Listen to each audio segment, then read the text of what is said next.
Questo spazio è realizzato in collaborazione con Fondazione CR Trieste.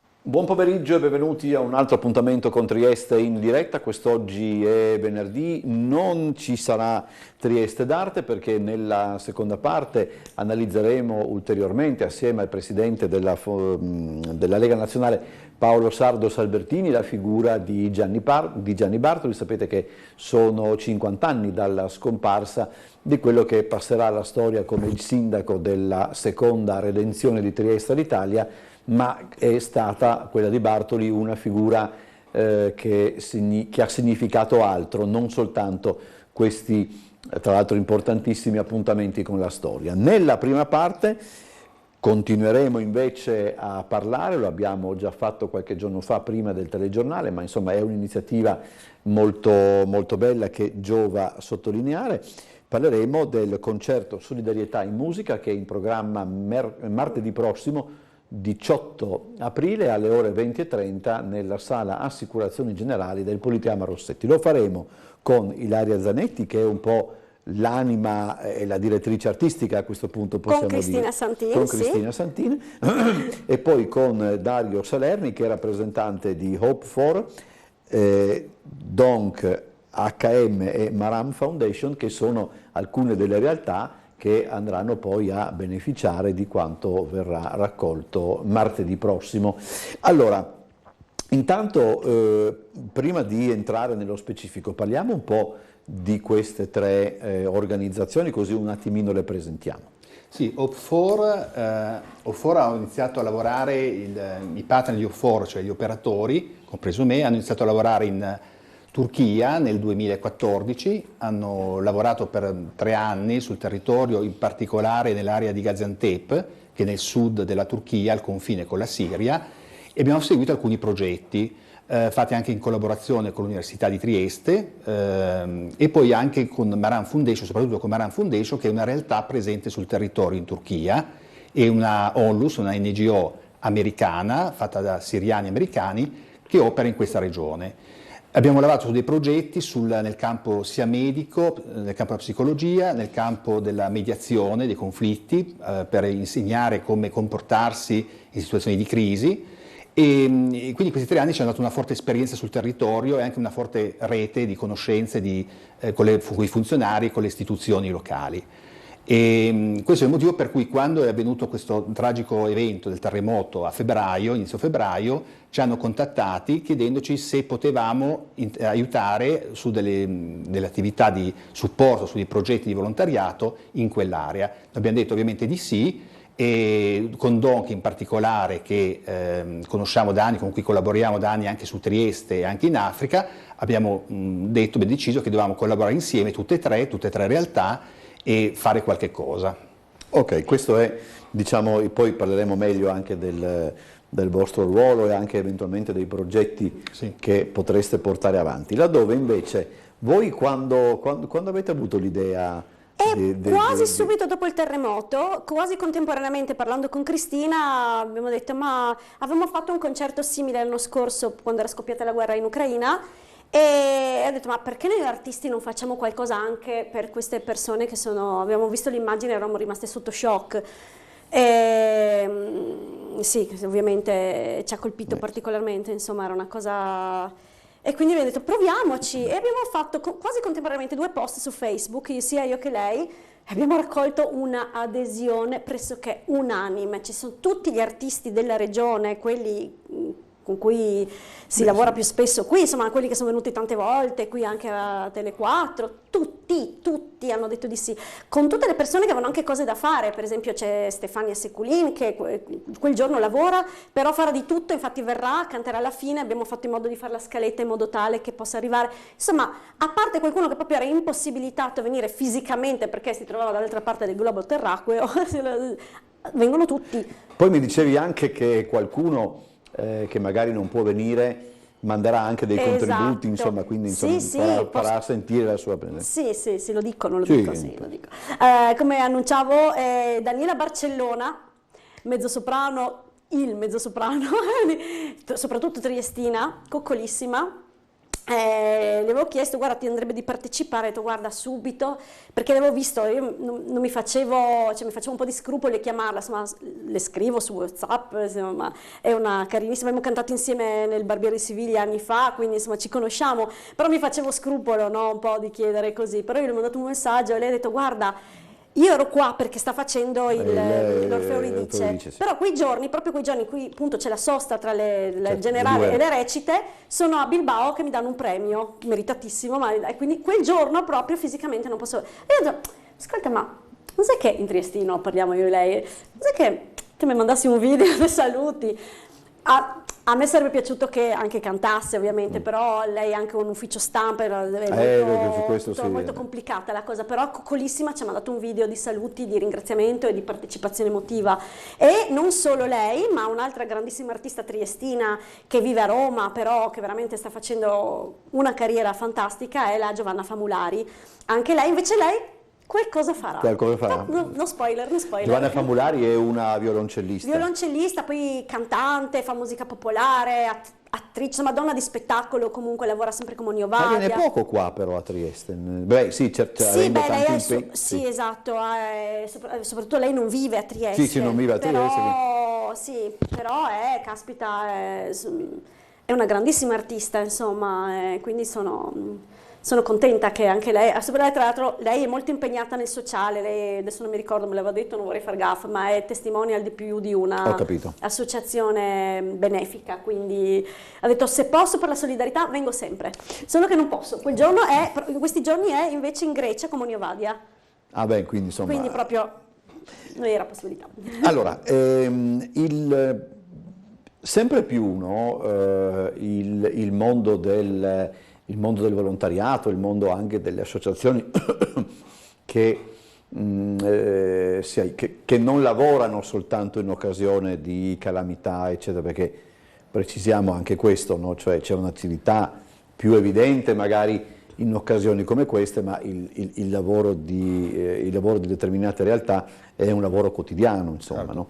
Però è importante, no? Avere avere contatti, avere relazioni con artisti, con persone come loro che non sono persone normali, ma che no, guardi.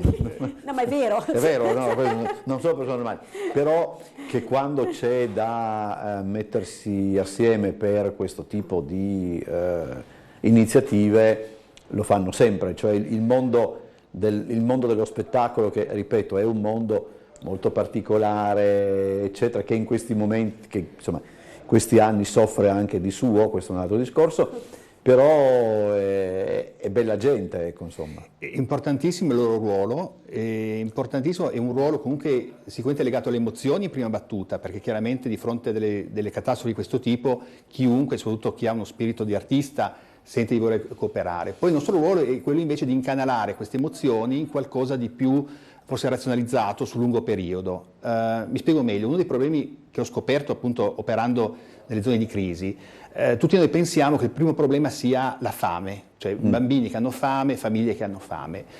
Spesso non è così, spesso il problema è che arrivano degli aiuti ma di contenuto non corretto, cioè mi spiego meglio, arrivano merendine, cioè container di merendine, bibite gasate, questi poveri bambini mangiano soltanto roba zuccheratissima, con rischi di diabete, con rischi per i denti e così via. Allora, per dire che certi aiuti vanno fatti ma vanno razionalizzati. È chiaro che non si può portare verdura e frutta fresca in questi campi profughi sempre, ma bisogna cercare di razionalizzare. L'altra cosa è mandare masse enormi di vestiti invernali, che è una cosa tipica che tutti noi pensiamo siano utilissimi, ma spesso impiegano tantissimo tempo ad arrivare, hanno dei costi enormi di trasporto, e molto più razionale sarebbe forse inviare direttamente del denaro per acquistarli tramite altri canali, magari acquistandoli su canali internet locali e così via. Questo fra l'altro è una cosa che anche le Nazioni Unite stanno promuovendo, che spesso di stare attenti a inviare beni materiali, ma piuttosto inviare aiuti o di tipo appunto di consulenza, di supporto, come fa DONC per esempio. DONC cosa fa? Aiuta i medici da qua, da Trieste, con un sistema di telemedicina, usando internet. Il medico locale è sul territorio, ha un'esigenza precisa, contatta i medici di DONC qui a Trieste e loro aiutano il medico locale. Quindi questo viene fatto come una partnership, una collaborazione, non è un invio di container con device medici, con strumenti medici o medicinali, è un qualcosa che viene fatta su richiesta delle persone, degli specialisti locali. Quindi diciamo che la filosofia, il modello di DONC, che poi è anche di Up4 di tutti noi, è operiamo se ha un senso operare, se ha un senso fare un progetto. Fare delle cose a tavolino qui a Trieste sulla carta, pensando mando merendine a massa, serve a poco. Ma in questi casi, no, poi è facile arrivare in determinati luoghi colpiti? Io mi sono sempre chiesto anche questo, no? Cioè diamo per scontato, forse magari, che so, in una nazione in guerra come l'Ucraina, con tutte le difficoltà che ci sono, magari le strade per arrivare nei paesi dove devono arrivare gli aiuti sono comunque, se non sono attaccate, se non sono bombardate, sono percorribili. Posso pensare che anche le strade per arrivare in determinati paesi presentino delle difficoltà, diciamo, logistiche per essere percorse e quindi per far arrivare gli aiuti dove c'è bisogno. Allora, questo è un problema importantissimo perché quando si arriva in queste zone di disastro bisogna avere dei partner locali. Noi abbiamo per esempio Maran Foundation che conosce bene il territorio, di cui ci fidiamo completamente, cioè siamo sicuri che se siamo in macchina con un loro autista non ci succederà nulla. Questo perché ci sono situazioni anche di rapimenti in queste aree, cioè nei momenti di crisi anche la criminalità comunque è ancora più aggressiva, quindi si rischia di avere comunque situazioni di rapimento o comunque di lesioni, per cui dobbiamo essere sicuri che chi è a fianco nostro, chi guida l'auto ad esempio, ci garantisca una sicurezza piena e conosca i luoghi e conosca anche le situazioni. E poi ci sono dei rischi che sono altri, forse il rischio più grosso, se devo dire, che anche lì quando uno non opera non sa queste cose, non ci pensa, è l'acqua che si beve. Per esempio la cosa più semplice è prendere le malattie bevendo dell'acqua contaminata. Può essere che vai in un posto, in un luogo, ti danno del ghiaccio, ti mettono del ghiaccio, tu non te ne accorgi, il ghiaccio ha dei batteri, comunque delle situazioni, e a quel punto veramente rischi la vita. Quindi dire che il rischio della vita è sì per le strade, sì per i rapimenti, ma spesso proprio anche soltanto basta mangiare o l'acqua che mangi sul luogo. Ecco. Infatti diciamo che dopo una certa età, compresa la mia, ecco, cerco di rimanere più su Trieste, più che opera direttamente, perché fisicamente richiede una certa forza, una certa capacità fisica di resistenza, onestamente. Il dottor Andolina invece continua ad andare. E ci sono, esatto, invece medici che continuano, anche se noi abbiamo per esempio un problema comune, c'è un nostro amico che è un cardiochirurgo infantile e lui per esempio ha 80 anni adesso quasi, lui continua ad andare e continua anche a lavorare e quindi voglio dire, ci sono dei medici che per esempio anche a 80 anni li vedi operare. Allora, questo poi dopo ancora riprendiamo, facciamo un po' saltiamo da una pagina, anche perché ecco, non siamo riusciti a parlarne l'altro giorno, però io mi chiedevo, in occasione di spettacoli come questo, no? Bisogna tirar giù anche una scaletta dei brani, delle esibizioni, eccetera. Desumo anche, chiedo scusa, che ne so, non sia consigliabile, mettiamo, eseguire determinati brani in determinati contesti. Certo. Cioè, faccio un esempio, se si raccolgono dei fondi in seguito ad un'alluvione, io non canterei... La stagione delle piogge del Cavallino Bianco, sì, per o esempio. scende la pioggia, Ecco, per una questione di pare brutto. Così, pare brutto, eccetera. Poi dopo magari, insomma, se si tratta poi di raccogliere fondi, non è che dopo quelli che ricevono i fondi vengono a dire ma li avete raccolti. Però voglio dire, c'è bisogno, voglio dire, anche di questo tipo particolare di sensibilità, sì. Insomma, no? Allora, infatti questo era il problema. Noi abbiamo raccolto tanti artisti diversi con estrazioni artistiche diverse, con curriculum diversi e con repertori diversi, e tutti ci hanno dato una rosa di 4-5 brani. Metterli insieme, ovviamente scegliendo due brani ciascuno, perché altrimenti con 30 artisti sul palco veniva un concerto che dopodomani ero ancora qua. Era veramente difficile cercare di mantenere un tono che non fosse deprimente, perché ovviamente quello perché poi c'è anche questo, sì. cioè, si fa un concerto di beneficenza, di solidarietà, sapendo che la situazione iniziale è drammatica. Però siamo pure artisti, siamo ottimiste come persone. L'idea di dare la speranza e comunque anche non regalare un sorriso, che è sempre una cosa positiva, non bisogna, come dire, crogiolarsi, bearsi di questa cupaggine, per cui bisogna un po' cercare di mediare. Non è stato facile perché i brani proposti erano di tantissimi livelli, e dopo c'è un blocco di operetta perché abbiamo artisti del calibro di Daniela Mazzucato, Max Rene Cosotti, Andrea Binetti che verranno, quindi ovviamente l'operetta non è che siamo lì. Abbiamo cercato comunque di far filare le cose, di far tornare i conti. Un pretesto che ci è stato dato, e mi è venuto in mente di notte, poi l'ho proposto a Cristina, ne abbiamo discusso un po', l'abbiamo sistemato così, ho fatto più di una notte in bianco come dicevo, e è stato quello ma anche è nato quasi spontaneamente.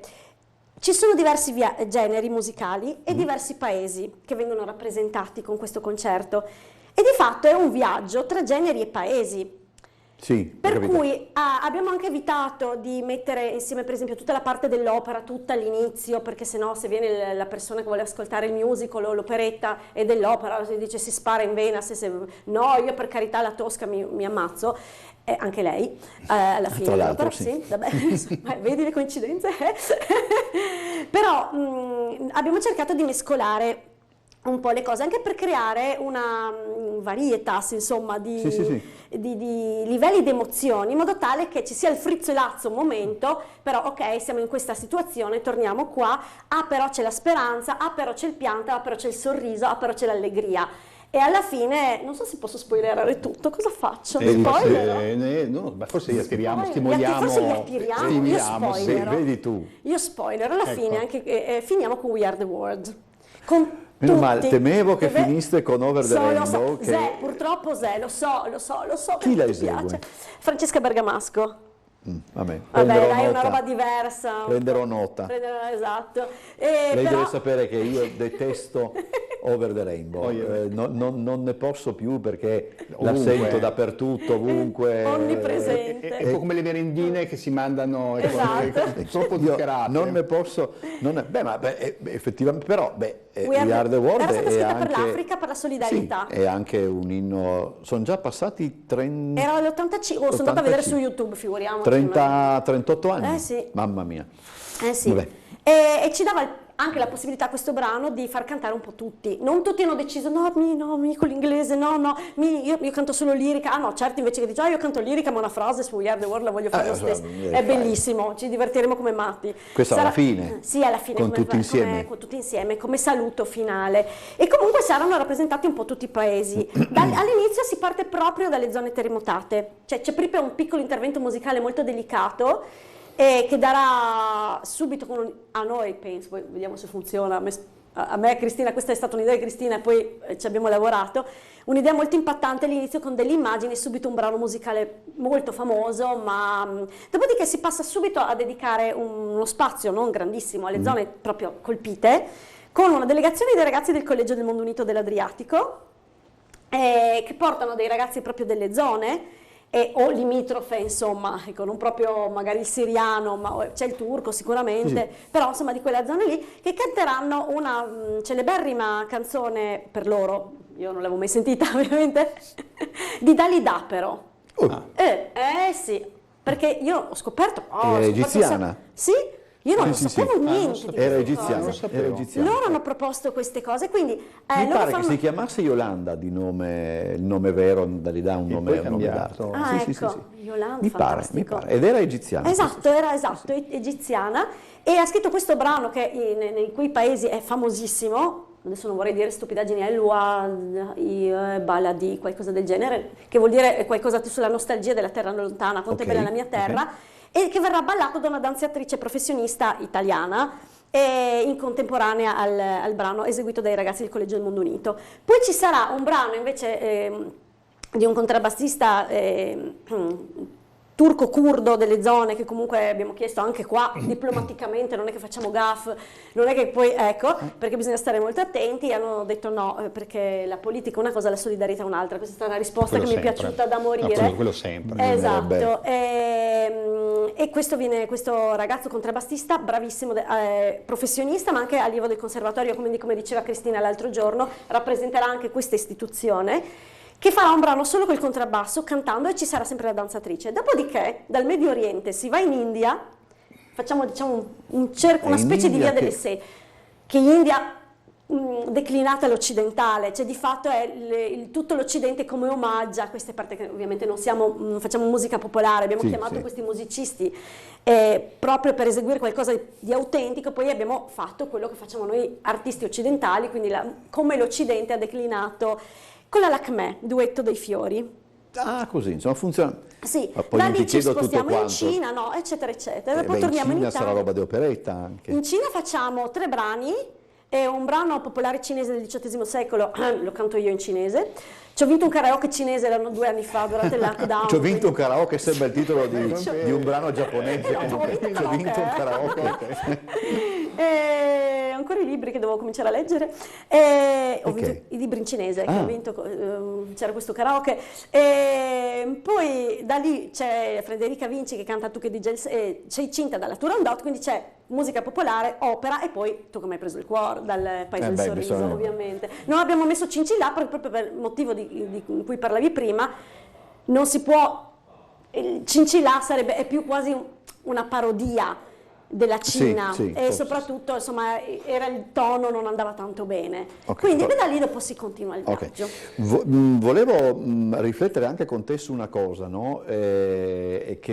Alla quale hai accennato, ma è verissima, è sempre più, e cioè il potere di suggestione che ha la musica, indipendentemente poi da quello che dal contesto per la quale la musica è stata scritta. A me, l'ho già detto l'altra settimana se non mi sbaglio, però lo ripeto, una delle cose più emozionanti che mi sia capitato di vedere di recente è i funerali di Jean-Paul Belmondo, quando all'uscita dall'esplanade des Invalides è stato una banda militare ha suonato un brano di Morricone che si chiama Chi mai, mi sembra che si intitoli, questo non sono certissimo, che era un brano che era stato scritto per un poliziesco.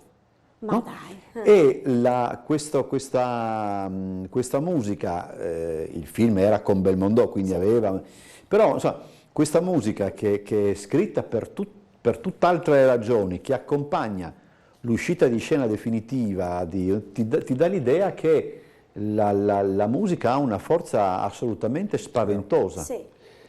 Infatti è importante, penso che anche in Turchia, quando faremo vedere il video di questo concerto, diciamo ai nostri colleghi turchi, cioè, capiranno che anche dall'altra parte del Mediterraneo c'è qualcuno che ha pensato a loro, che ha cantato per loro, ed è un linguaggio comune, quello della musica. Quindi effettivamente questo unisce moltissimo. Anzi, io direi che, lo lancio così, sarebbe bellissimo se poi dopo fra un anno e mezzo magari andare a fare lo stesso concerto in Turchia, per dire, perché no? Gaziantep, no? Lancio così se adesso. Ci garantite la sicurezza del viaggio. No, quella della sicurezza, ecco, mi ricollego al discorso delle strade, è un problema sì, però io inviterei tutti, anche diciamo i giovani, quindi gli under 60 mettiamo, perché io sono over 60, gli under 60 ad andare di più. Farei in tempo allora. Ecco, per un anno farei in tempo. 60, di andare appunto in questi posti, anche perché il discorso di queste associazioni che a scatola chiusa operano lì è bello sì, ma è molto più bello che qualcuno ogni tanto vada, li accompagni, guardi cosa fanno, è un modo anche così, non dico per controllare, ma per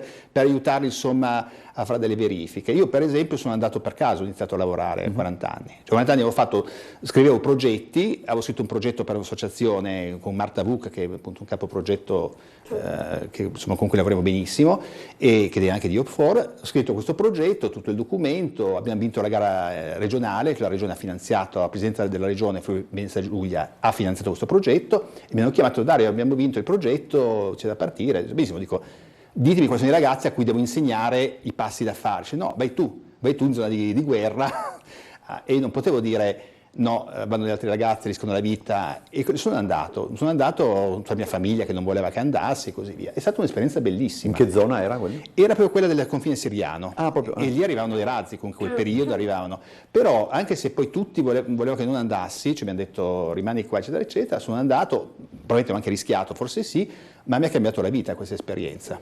Ecco. Sì.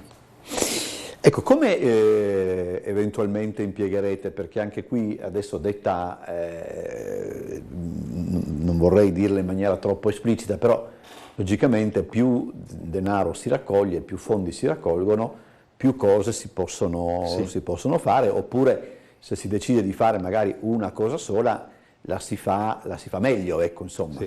Allora l'idea è questa, diciamo che noi abbiamo già raccolto, diciamo, dei fondi a cui si aggiungeranno questi grazie appunto a questo evento artistico. Se i fondi saranno, diciamo, entro un certo limite, faremo un'attività molto in remoto da Trieste, nella quale appunto i medici aiuteranno gli altri medici in Turchia su attività particolari, su, diciamo, delle cartelle, analizzeranno le cartelle dei casi particolari clinici e le aiuteranno.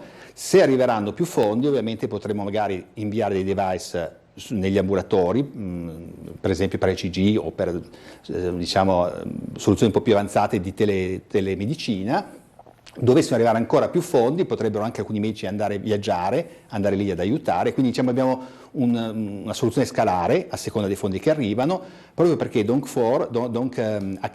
cosa fa? Ha questa soluzione, chiamiamola agile, che si adatta alle varie situazioni di emergenza e quindi è scalabile a seconda di cosa ha come fondi, come risorse e così via.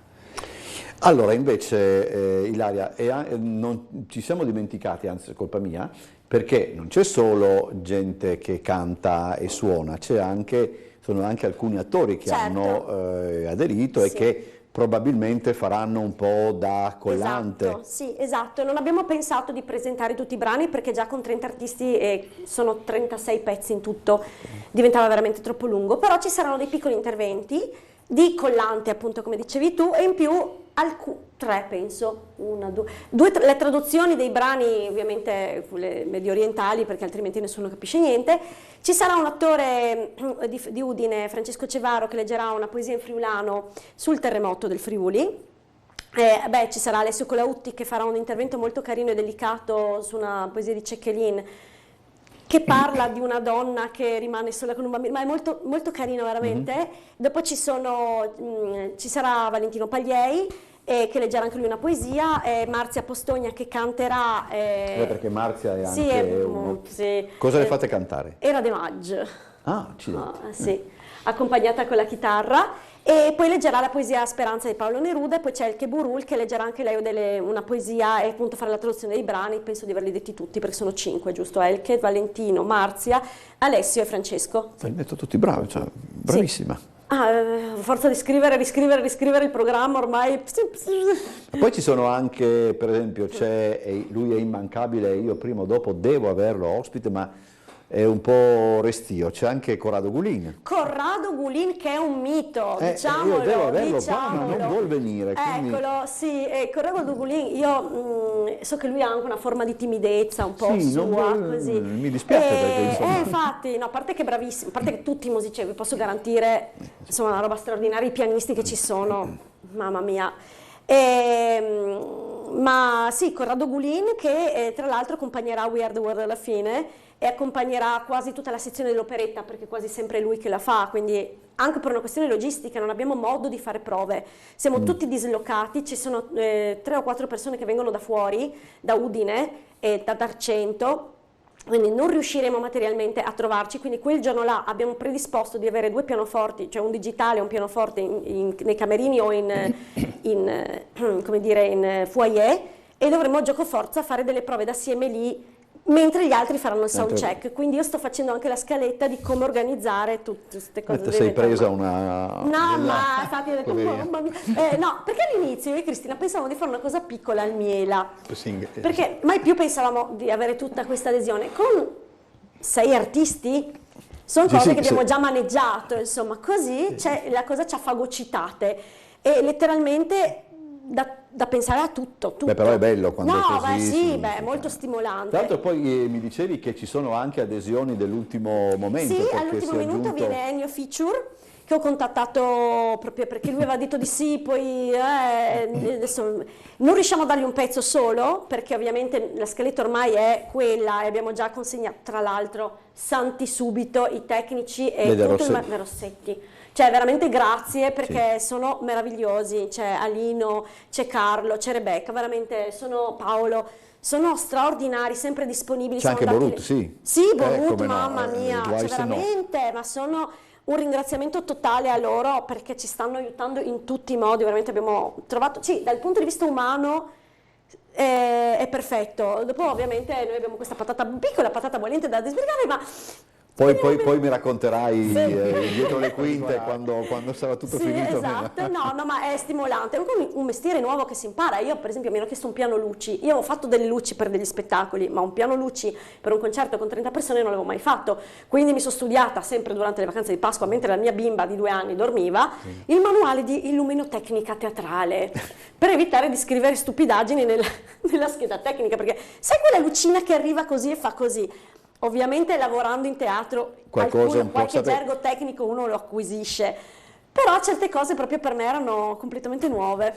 Allora, io ringrazio Ilaria Zanetti e Dario Salerni per essere stati con noi, buon lavoro. Grazie. Non solamente per martedì ma per tutto quello che fai. Venite, pagate i biglietti, soprattutto questo, scusate. Buon lavoro anche lei. Grazie. Sì, no, e i biglietti? Sì, biglietti sono disponibili su Viva Ticket, che non è che funzioni proprio benissimo. Ma non si può dire una Non si può dire, si funziona benissimo. Ok, funziona benissimo. bene. Abbiamo alcuni, no, hai ragione, cancella, non si può. Io ho avuto qualche difficoltà perché mi aveva memorizzato un numero vecchio, sono anche... Però si possono acquistare anche al... Sì, anche in biglietteria del teatro, esattamente. Venite perché più soldi si raccolgono, più il teatro è pieno, più Grazie. loro... Grazie. Ovviamente possono fare Possono, cose grazie. utili. L'appuntamento allora con Solidarietà in Musica è per martedì 18 aprile alle 20:30. Grazie davvero, buon lavoro. Grazie. Grazie. E dopo la pubblicità cambiamo argomento.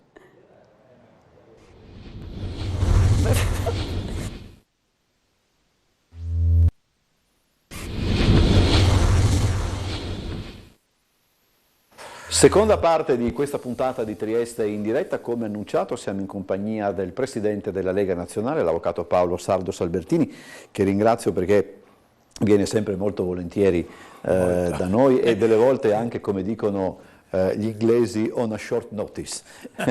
Oggi con l'Avvocato Sardos Albertini continuiamo il discorso che avevamo incominciato un paio di giorni fa, prima del telegiornale, parlando di Gianni Bartoli. Gianni Bartoli, il sindaco della seconda redenzione di Trieste all'Italia, è scomparso nell'aprile del 1973, credo il 4 aprile, se non mi sbaglio, aprile, sì, esatto. E quindi sono 50 anni dalla scomparsa.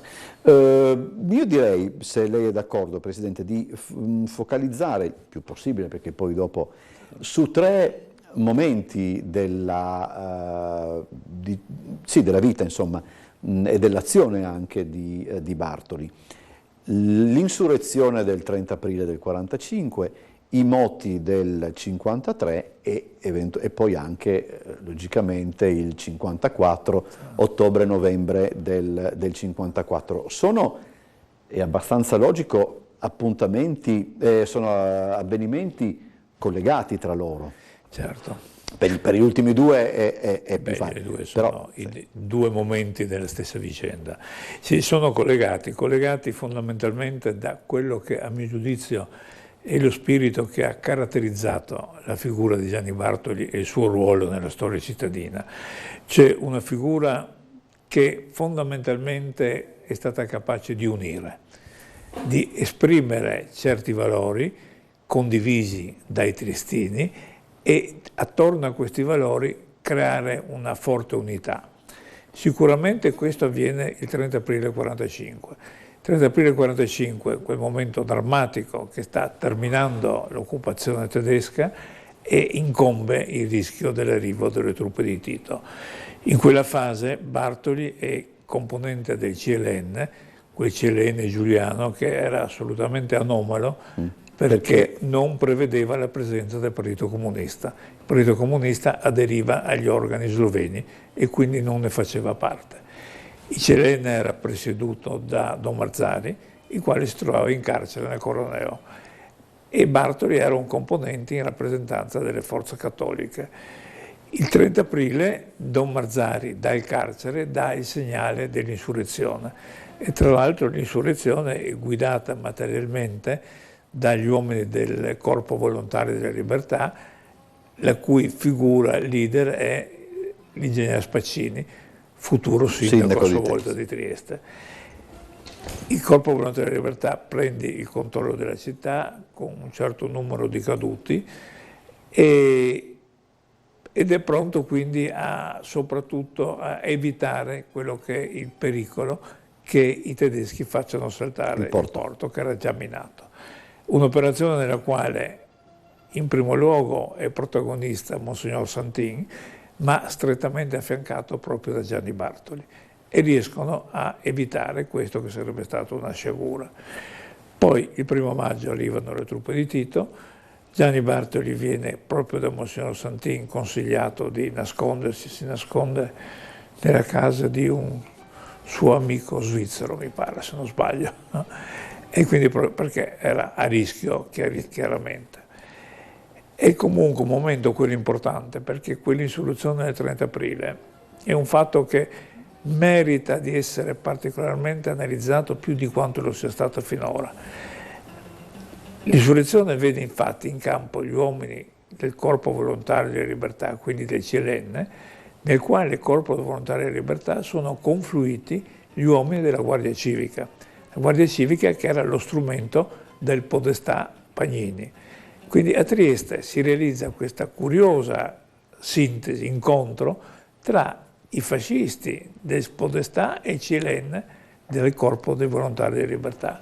Ed è una sintesi che si realizza per la consapevolezza del pericolo che stava incombendo. Cioè quello tedesco era in fase di esaurimento, ma c'era quello nuovo che incideva sulla sopravvivenza dell'italianità di Trieste. Quindi un'operazione nella quale volontari della Libertà e Guardia Civica si incontrano e lo fanno anche ufficialmente, perché c'è un appello proprio del rappresentante del Partito d'Azione nel CLN, che sono nel CLN i più antifascisti, più dei liberali, più dei democratici, l'appello agli uomini della Guardia Civica di confluire e avviene, Pagnini dà l'ordine ai suoi di confluire con le persone e con le armi. Quindi c'è questo momento particolare che è in qualche modo la premessa di quello che sarà lo sviluppo successivo. Cioè lo sviluppo che vedrà affiancato forze diverse in nome di questa emergenza per l'italianità di Trieste. Ed io in qualche occasione ho parlato di un riemergere quasi fiume carsico dello spirito liberale nazionale, come ai tempi dell'Austria componenti diverse che andavano dai socialisti ai liberali, ai nazionalisti, anche tanti cattolici, si trovavano insieme per difendere l'identità italiana di Trieste. Nel 1945 si ripropone questo tipo di emergenza e c'è questo tipo di risposta. E Bartoli è l'espressione, direi, più rappresentativa. Bartoli viene eletto sindaco nel 1949. Sì, il primo sindaco è Miani, ma non è eletto, è nominato dal CLN. E poi alle prime elezioni viene eletto Bartoli. Nel frattempo c'è stato un fatto che sicuramente ha giocato in maniera importante, la ricostituzione della Lega Nazionale. Cioè nel 1946 si ricostituisce la Lega Nazionale che era stata fondata nel 1891, sciolta nel 15 dall'Austria, rifondata nel 18 e sciolta nel 29-30, autosciolta, ma perché ormai era incompatibile col fascismo. Ecco. Si riforma sempre come protagonista Monsignor Marzari, e Gianni Bartoli è uno dei rifondatori, ed è significativo il gruppo dirigente di questa nuova Lega Nazionale, che va appunto dai democristiani, liberali, socialdemocratici, si arriva anche al professor Pesante del Partito Socialista, che è tutto l'insieme dello schieramento politico che si ritrova nella preoccupazione di difendere l'italianità della città. Non so se ha senso come domanda, ma forse ha senso, diciamo, pro futuro. Non so. A quale, virgolette, corrente della democrazia cristiana apparteneva Bartoli? Gianni Bartoli sicuramente era espressione di quella che era la corrente cosiddetta, che poi è stata fino a dei notabili, ma erano gli uomini che si erano formati soprattutto nelle organizzazioni cattoliche ai tempi del fascismo e che compaiono sulla scena come i De Gasperi, come Piccioni, come Gonnella, c'è questo tipo di provenienza. E Bartoli era attorniato proprio da questi personaggi, a fianco a lui c'era Visintin, c'era De Rinaldini, Pecorari, Bartoli era la figura, diciamo, più rappresentativa sul piano amministrativo. Sì. La mente politica del gruppo era piuttosto il professor Redento Romano, lui era un po' quello che teneva le file. Ecco. Ed è il gruppo che esprime questa realtà, che è perfettamente omogenea con quello che all'epoca era la realtà nazionale della democrazia cristiana di De Gasperi. Ecco. Arriviamo, facciamo un salto, chiedo scusa anche magari se, però è anche inevitabile, arriviamo al 53. Insomma, è brutto, bisogna stare attenti anche con l'importanza dei moti del 53 è fondamentale intanto per quello che è successo immediatamente dopo, ma credo che per certi aspetti rappresentassero anche, come dire, quello che ci si poteva aspettare da una popolazione che non ne poteva più.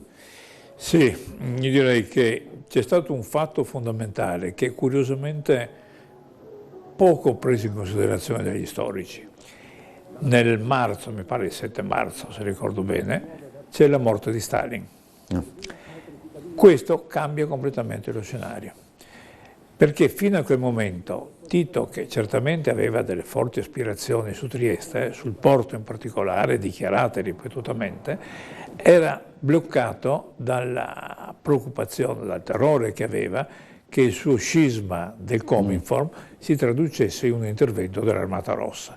Quello era il suo terrore, per questo si era precipitato a cercare l'approvazione americana e per questo non poteva muoversi più che tanto. Con la morte di Stalin, e Gilles lo racconta nelle sue memorie, la reazione immediata di Tito è: ora possiamo riprenderci la nostra politica estera. Quindi fino a quel momento aveva dovuto accantonarla, riprendere. Riprendere la politica estera significa per Tito, in primo luogo, tentare un'ultima spallata sulla questione Trieste. E fa i raduni partigiani, mobilita, reclama, e quindi era il tentativo di, eliminato questo pericolo, forse riesco a portare a casa il risultato.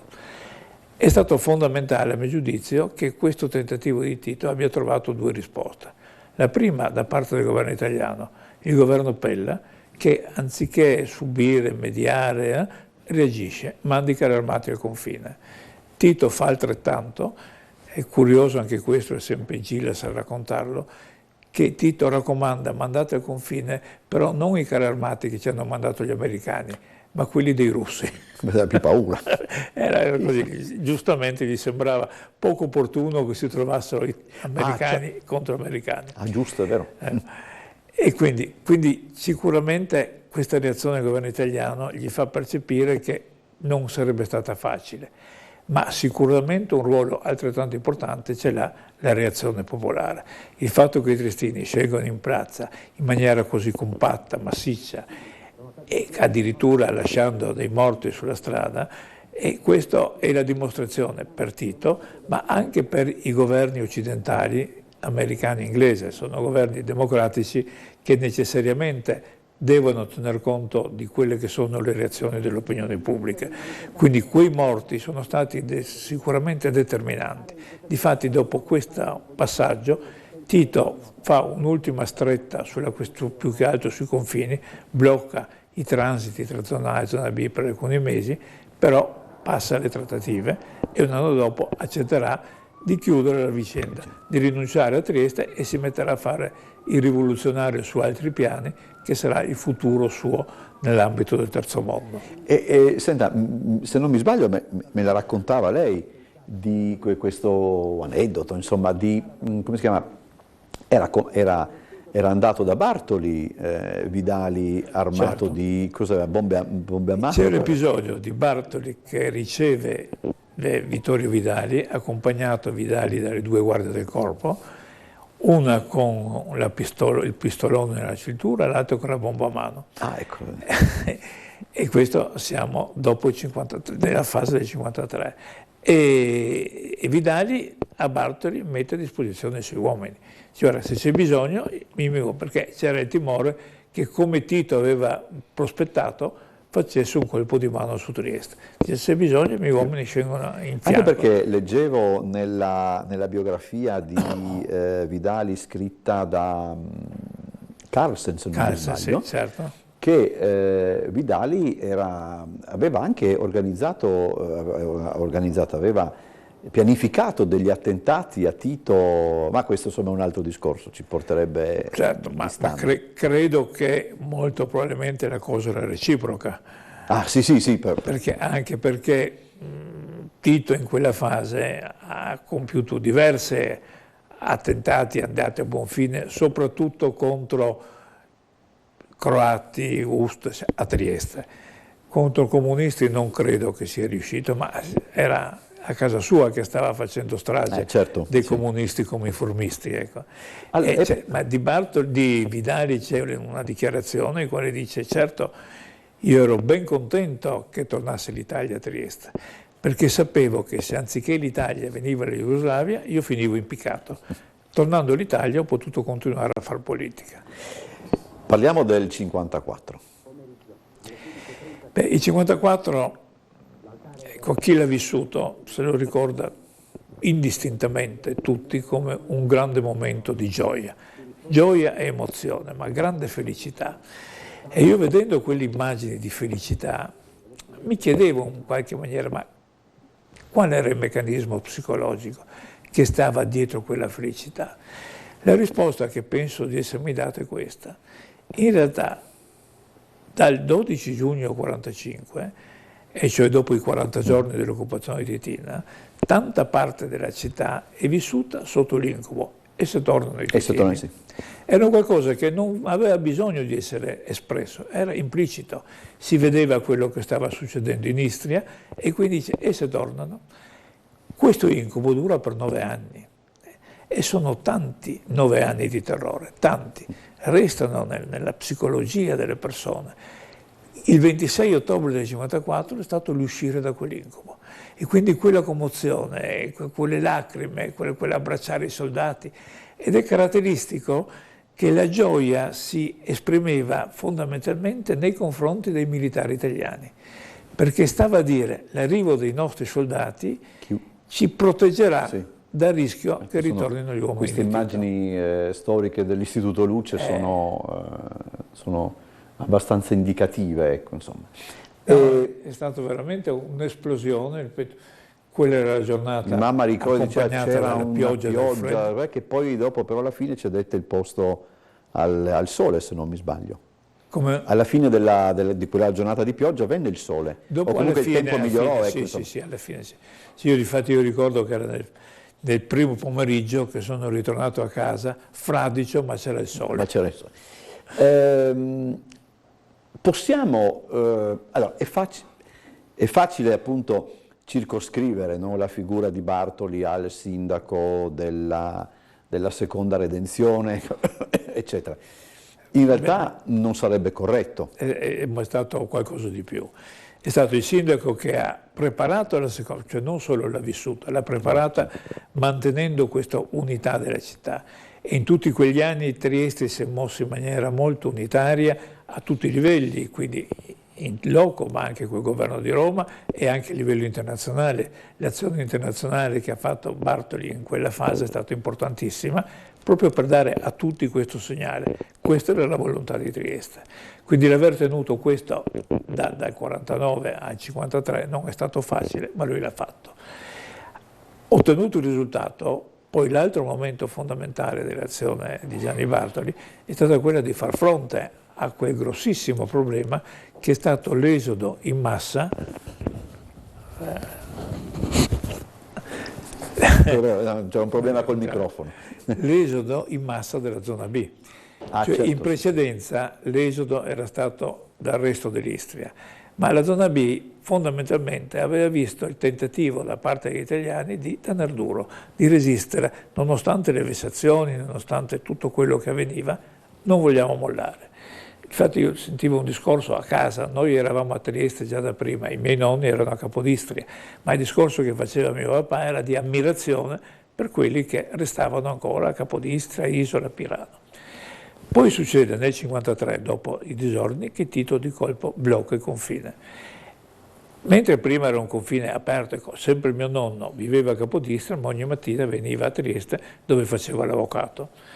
Di colpo i confini vengono chiusi e restano chiusi per 6 mesi e questo crea il terrore nella popolazione italiana. Cioè, se questo sarà una situazione permanente, come faremo?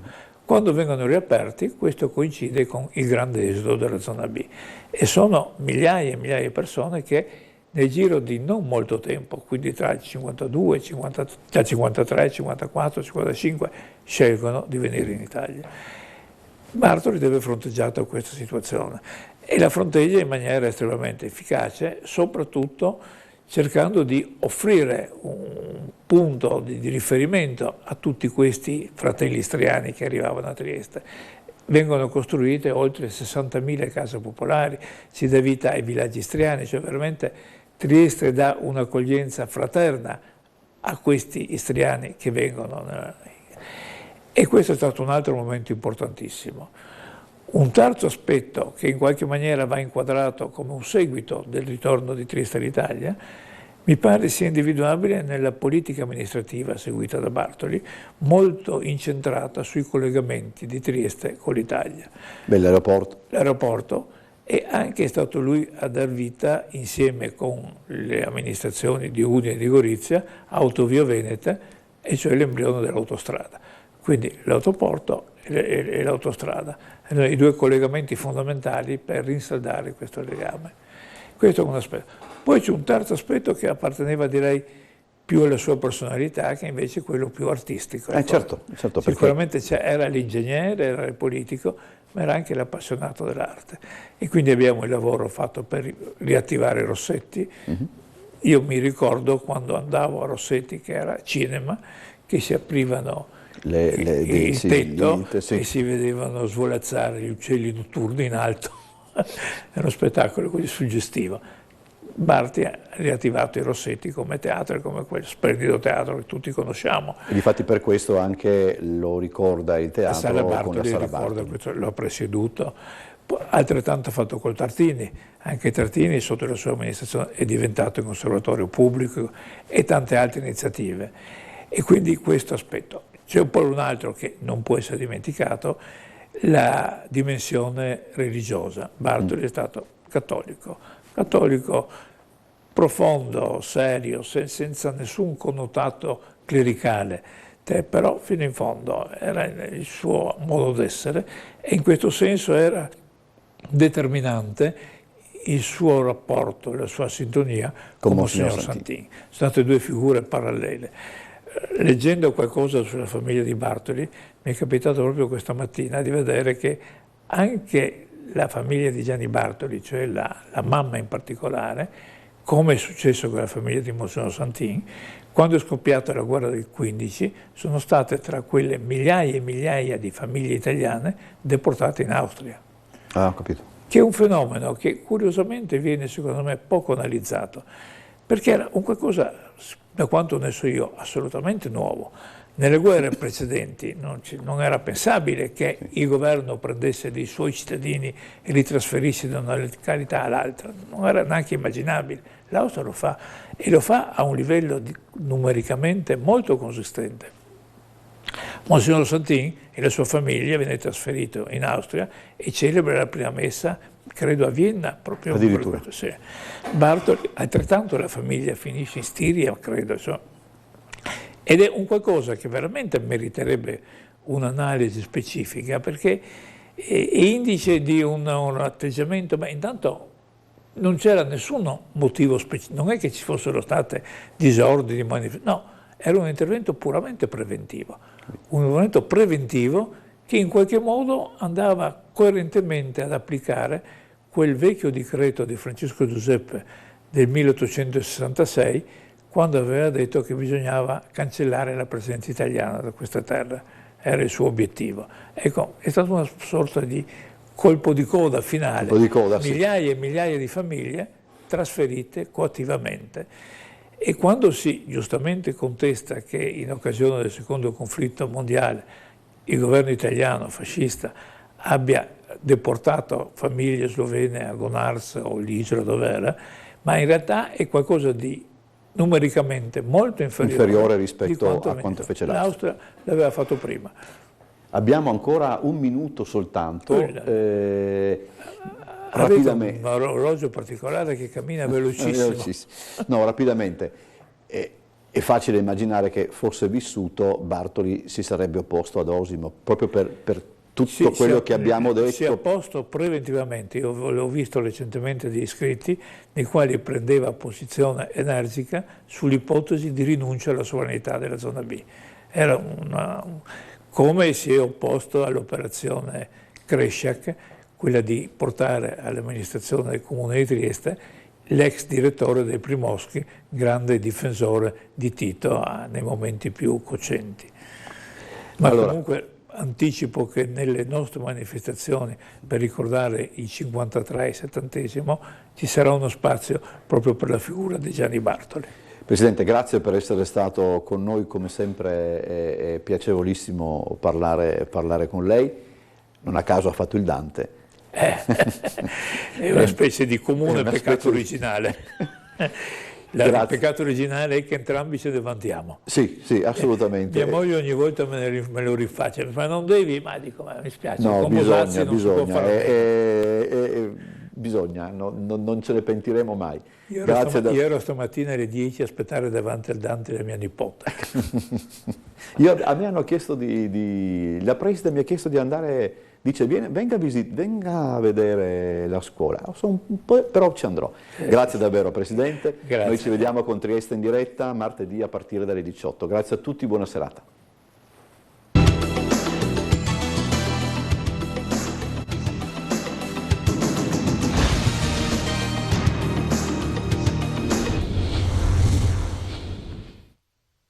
Questo spazio è realizzato in collaborazione con Fondazione CR Trieste.